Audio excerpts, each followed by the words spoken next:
স্বাগত ডিবিসি দেশের সংবাদে আপনাদের সাথে আছে অর্ঘমিত্র তরফদার। এবার জানাবো খবরের বিস্তারিত। পরিবারের সাথে ঈদ করতে বাড়ি ফিরছে মানুষ। সরকারি বেসরকারি অফিস ও শিল্প কারখানা ছুটি হওয়ায় মহাসড়কে বেড়েছে যানবাহনের চাপ। ঢাকা চট্টগ্রাম মহাসড়কের কুমিল্লায় দেখা গেছে দীর্ঘ যানজট। গাড়ির চাপ বেড়েছে ঢাকা আরিচা ও নবীনগর চন্দ্রা মহাসড়কে। এর মধ্যে নবীনগর বাইপাইল চন্দ্রা সহ কয়েকটি পয়েন্টে দেখা দিয়েছে যানজট। এই অংশটুকু পার হলেই উত্তরের ঈদযাত্রায় এবার স্বস্তিদায়ক। ঢাকা টাঙ্গাইল যমুনা সেতু মহাসড়কে রাত থেকে বেড়েছে গাড়ির বাড়তি চাপ।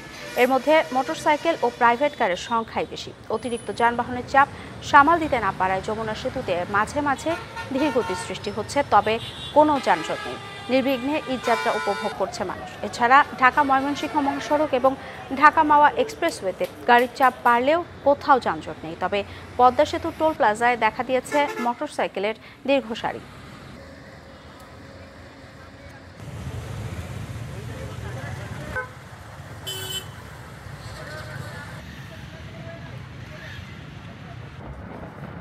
ঈদে যানবাহনের চাপ বাড়লেও স্বস্তিতে বাড়ি ফিরছে মানুষ। এই মুহূর্তে ঢাকা টাঙ্গাইল যমুনা মহাসড়কে এলেঙ্গা থেকে আমাদের সাথে যুক্ত হচ্ছেন সহকর্মী সোহেল তালুকদার। সরাসরি চলে যাচ্ছি তার কাছে। সোহেল, মহাসড়কে পরিবহনের চাপ কেমন দেখছেন জানাবেন। আপনি যেমনটা বলছিলেন যে ঢাকা টাঙ্গাইল মহাসড়কে যানবাহনের চাপ বাড়লেও কিন্তু কোথাও যানজট বা তেমন কোনো কিছু নেই।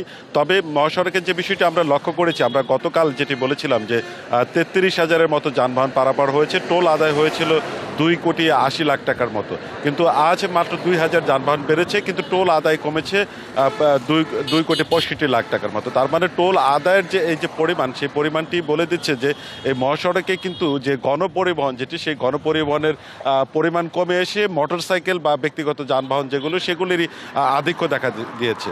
আরেকটি বিষয় বলে রাখি আপনাকে যে এই মহাসড়কে যানজট তৈরি হওয়ার জন্য বা সেতু দিয়ে যে চাপ, সেতু টোল আদায় থেকে যে চাপ হওয়ার জন্য যে পরিমাণ পরিবহন দরকার, সেটি হচ্ছে যে 40,000 থেকে প্রায় 55 বা 60,000 পর্যন্ত এই ধরনের যানবাহন চলাচল করলেই সাধারণত দেখা যাচ্ছে যে মহাসড়কে বা সেতুতে চাপ তৈরি হয়।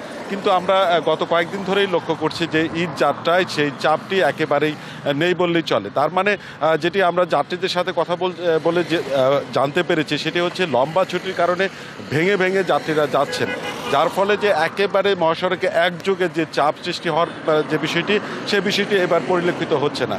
পরিলক্ষিত না হওয়ার ফলেই যেটি মহাসড়কের একটি স্বস্তির, এখন পর্যন্ত বলতে পারে যে স্বস্তির ঈদযাত্রা যেটি, সেটি হচ্ছে। আর পোশাক পল্লীগুলি ছুটি হওয়ার ফলেও যে গতকালকেও যে কিছু সংখ্যক পোশাক পল্লী যারা কর্মচারী ছিলেন বা কাজ করতেন তারা গিয়েছেন, কিন্তু এখনও কিন্তু কিছু অংশ ঢাকায় অবস্থান করছেন, তারা পরবর্তীতে যাবেন। কিন্তু এই ভেঙে ভেঙে যাত্রার ফলে যে জিনিসটা হচ্ছে যে মহাসড়কের চাপ কম। তবে গণপরিবহন সংকটের কারণে কিন্তু খোলা পিকআপ ট্রাকে যেটি যাচ্ছে, যে জীবনের ঝুঁকি নিয়ে মানুষ কিন্তু যাতায়াত করছেন, এবং এই যাতায়াতের ফলে যেটি হচ্ছে যে দুর্ঘটনা ঘটলে কিন্তু সেখানে প্রাণহানির সংখ্যা দেখা দিয়েছে, এবং ভাড়া বেশি, এই বিষয়টি যাত্রীদের অভিযোগ ছিল। বাকি পুরো পথটাই তারা স্বস্তির কথা বলছেন। অর্ঘ। সোহেল, ধন্যবাদ আপনাকে। আমাদের সাথে ছিলেন টাঙ্গাইল থেকে সোহেল তালুকদার। এখন আমরা চলে যাব কুমিল্লা বিশ্ব রোড এলাকা থেকে আমাদের সাথে যুক্ত হচ্ছেন নাসির উদ্দিন চৌধুরী। নাসির, মহাসড়কে পরিবহনের চাপ কেমন দেখছেন গতকালকের তুলনায় জানাবেন। ঢাকা চট্টগ্রাম মহাসড়কের কুমিল্লার 105 কিলোমিটার অংশ, কুমিল্লার টোল প্লাজা থেকে একেবারে ফেনী পর্যন্ত যেই মহাসড়ক, সেই মহাসড়কের কোথাও সকাল থেকে আমরা খবর দেখেছি সকাল থেকে কোথাও কোনো যানজট সৃষ্টি হয়নি, কিংবা কোথাও কোনো বিড়ম্বনার সৃষ্টি হয়নি। অর্থাৎ সকাল থেকেই ঈদে ঘরমুখো মানুষ নিরাপদে তাদের যানবাহনের যেই গন্তব্য, সেই গন্তব্য নিয়ে তারা নিরাপদে পৌঁছে যাচ্ছে তাদের নিজ নিজ এলাকায়। ঢাকা চট্টগ্রাম মহাসড়কের যেই 12টি হটস্পট পুলিশ এবং আইনশৃঙ্খলা বাহিনী নির্ধারণ করেছিল, সেই হটস্পটগুলোতে রাত দিন 24 ঘন্টায় আমরা দেখেছি সেনাবাহিনী, পুলিশ এবং শ্রমিক প্রতিনিধির সদস্যরা এবং রোভার স্কাউট সহ প্রায় 1,000 সদস্য তারা যানজট নিয়ন্ত্রণে কাজ করছে। আমরা দেখেছি কুমিল্লার যে দাউদকান্দি, গরিপুর, নিমসার বাজার, কুমিল্লা বিশ্ব রোড, চৌদ্দগ্রাম, যে অঞ্চলগুলোতে যানজটের সৃষ্টি হওয়ার কথা, সেই অঞ্চলগুলোতে কোথাও কোনো যানজট সৃষ্টি না। যানজট সৃষ্টি হওয়ার সাথে সাথেই যাত্রীরা যানজট হওয়ার সাথে সাথে আইনশৃঙ্খলা বাহিনীর সদস্যরা সেখানে পৌঁছে যানজট নিরসন করছেন। তো আপনি যেটি বলছিলেন যানজটের চাপ বেলা বাড়ার সাথে সাথে যানজটের চাপও বাড়ছে। তবে আইনশৃঙ্খলা বাহিনীর সাথে আমরা কথা বলে দেখেছি, আইনশৃঙ্খলা বাহিনী যেটি আমাদেরকে জানিয়েছেন যানজট নিরসনে তাদের সর্বাত্মক প্রচেষ্টা রয়েছে এবং কোথাও কোনো যানজট সৃষ্টি হবে না বলে তারা আমাদেরকে জানিয়েছেন। অর্থাৎ আইনশৃঙ্খলা বাহিনীর সদস্যরা জানান যে ঈদে গড়মুখী মানুষ যেন নিরাপদে স্বস্তিতে ফিরতে পারে। সেই নাসির, ধন্যবাদ আপনাকে।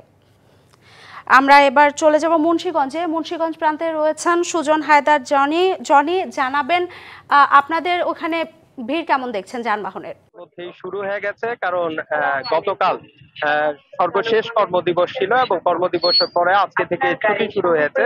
সেই ছুটির সুবাদে কিন্তু দক্ষিণবঙ্গের ঘরমুখ মানুষ ঢাকা মহাসড়ক হয়ে তাদের নিজ নিজ গন্তব্যে ইতিমধ্যেই যাত্রা শুরু করেছে। আমরা যতটুকু দেখতে পাচ্ছি আজকে ভোর থেকেই কিন্তু এই মহাসড়কটিতে যানবাহনের অতিরিক্ত চাপ আমরা লক্ষ্য করেছি। তবে সুখের সংবাদ যেটি, এই মহাসড়কে আসলে তেমন কোনো বিড়ম্বনা নেই, কোথাও কোনো যানজট নেই, খুব নির্বিঘ্নে কিন্তু মানুষ এই আধুনিক মহাসড়কটি হয়ে পারাপার হতে পারছে। তবে পদ্মা সেতুর যে টোল প্লাজা রয়েছে সেখানে কিন্তু টোল দিতে সামান্য বিলম্ব হচ্ছে, এ কারণে কিন্তু এখানে টোল প্লাজায় সামান্য জটলা দেখা দিয়েছে। এছাড়া আমরা আরেকটি বিষয় লক্ষ্য করেছি যে ঈদ যাত্রায় প্রতি বছরই আসলে দুই চাকার যে বাহন মোটরসাইকেলেই কিন্তু মানুষ এই মহাসড়কে যাতায়াত করতে স্বাচ্ছন্দ্য বোধ করে, এবারও তার ব্যতিক্রম নয়।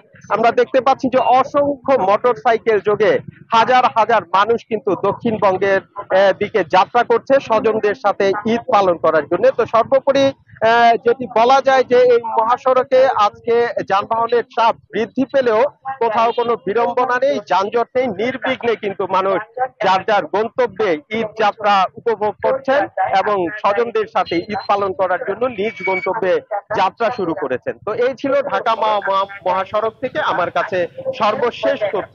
অর্ঘ্য। সোহেল তালুকদার, সুজন হায়দার জনি, নাসিরউদ্দিন চৌধুরী, আপনাদের তিনজনকে ধন্যবাদ। ঈদেও থাকছে বিধিনিষেধ, তাই হতাশ বান্দরবানের থানচি ও রুমা উপজেলার পর্যটন ব্যবসায়ীরা। তবে জেলার অন্য উপজেলার ঈদের দীর্ঘ ছুটিতে পর্যটককে মুখর থাকবে। মেঘলা, নীলগিরি, নীলচল, চিম্বুকে ভ্রমণ পিপাসুদের ঢল নামে বলে আশা করা হচ্ছে। পাহাড়, নদী আর ঝর্ণার সৌন্দর্য উপভোগ করতে প্রতি বছর লাখ লাখ পর্যটক ভিড় করেন বান্দরবানের দুই উপজেলা রুমা ও থানচিতে। আর ঈদের দীর্ঘ ছুটি থাকলে রুমার বগালেক, মুনলাই পাড়া, থানচি উপজেলার তিন্দু, রেমাক্রি এবং নাফাকুমে থাকে পর্যটকের ভিড়। কিন্তু এখনো পর্যটক ভ্রমণে বিধিনিষেধ তুলে না নেয়ায় হতাশ দুই উপজেলার ব্যবসায়ীরা। বান্দরবান প্রত্যেক উপজেলায় খুলে দিচ্ছে, রুমা উপজেলায় যদি খুলে দিয়ে আমাদের রোজগারের আয়টা মানে সচ্ছল হবে। প্রায় আমরা ভাড়াটা মারতে পারতেছি না, প্রায় আমাদের ব্যবসা বাণিজ্য বন্ধ আছে। কিন্তু ভ্রমণ নিষেধাজ্ঞার কারণে এখন পর্যটক আছে না, ব্যবসা পাতির অবস্থা খুব খারাপ। এই পর্যটকটা খুলে দেওয়া হয় আমাদের ব্যবসা বাণিজ্য একটু চাঙ্গা হবে। বান্দরবানের সশস্ত্র সংগঠন কুকিচিন ন্যাশনাল ফ্রন্ট KNF এর তৎপরতার কারণে 2022 সালের অক্টোবর থেকে রুমা, থানচি ও রোয়াংছড়িতে কয়েক দফায় পর্যটক ভ্রমণে নিষেধাজ্ঞা আরোপ করা হয়। 2023 সালের শেষে নিষেধাজ্ঞা তুলে নেওয়া হয়েছিল। কিন্তু KNF থানচি ও রুমায় ব্যাংক ডাকাতি, আইনশৃঙ্খলা রক্ষাকারী বাহিনীর অস্ত্র লুটের পর গেল বছরের এপ্রিলের শুরু থেকে রুমা ও থানচিতে পর্যটক নিষেধাজ্ঞা দেয়া হয়।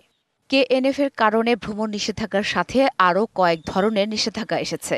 এতে ক্ষতিগ্রস্ত হচ্ছেন পর্যটনের সাথে জড়িত ব্যবসায়ীরা। ভ্রমণ নিষেধাজ্ঞা থেকে শুরু করি আরও বিভিন্ন নিষেধাজ্ঞা আসছে, খুবই ক্ষতিগ্রস্ত এই এলাকার ব্যবসায়ী এবং পর্যটকদের সাথে সংশ্লিষ্ট যারা আছে তারাও।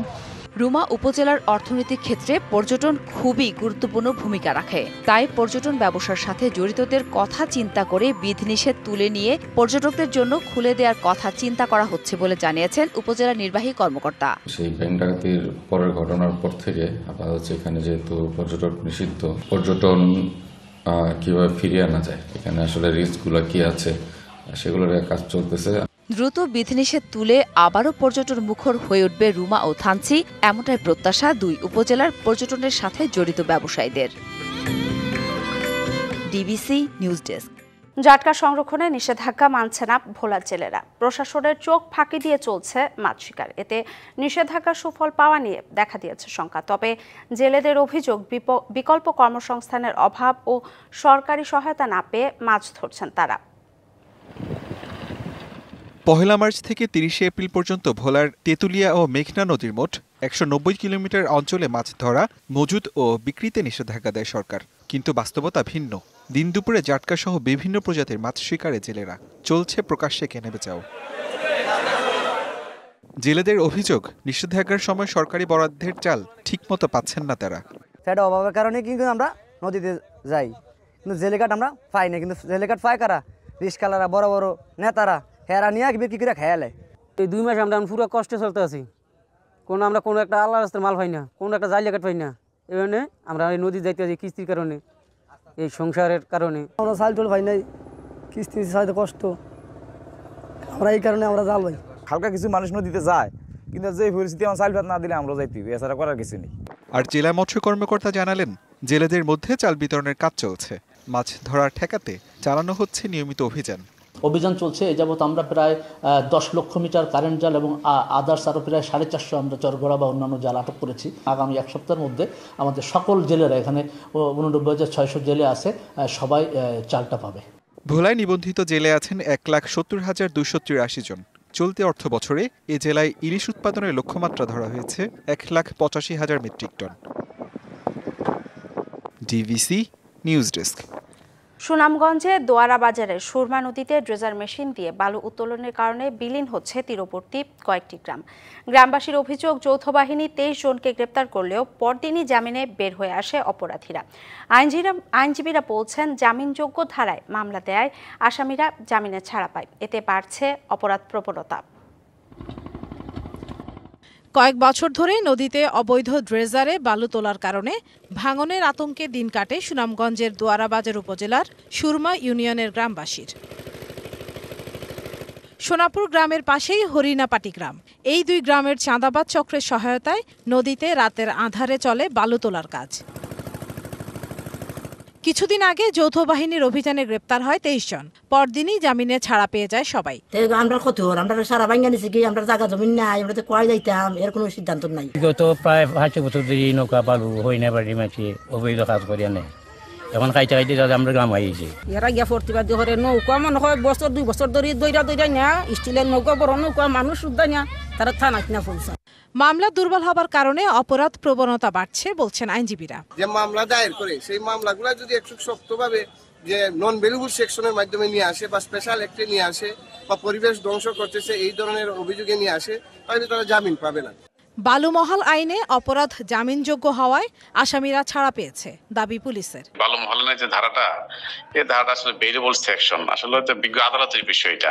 হ্যাঁ, আদালতের বেইলেবল কিছু করা থাকে না। যে অপরাধ করছে সেই অপরাধে সেই ধারা পর, আমার তো এর বাইরে যাওয়ার কোনো সুযোগ নাই। নতুনভাবে যাতে বালু উত্তোলন করতে না পারে সেজন্য নজরদারি থাকবে বলছে উপজেলা প্রশাসন। আমরা যখন অভিযানটা চালাই তারা কিছুদিন বন্ধ রাখে, তারপরে আবার বালু উত্তোলন শুরু করে অবৈধভাবে। তারা যাতে আবার নতুন করে বালু উত্তোলন করতে না পারে সে ব্যাপারটা আমরা ভালো করে নজরদারি করব। অবৈধভাবে বালু তোলা বন্ধে প্রশাসনের কার্যকর পদক্ষেপ চান এলাকাবাসী। DBC news desk. ডিবিসি দেশের সংবাদ এই ছিল এখনকার মতো। ডিবিসি নিউজের সংবাদগুলো পড়তে ভিজিট করুন dbcnews.tv আর ভিজিট করুন ডিবিসির ফেসবুক পেজ এবং ইউটিউব চ্যানেল। ডিবিসির সঙ্গে থাকুন।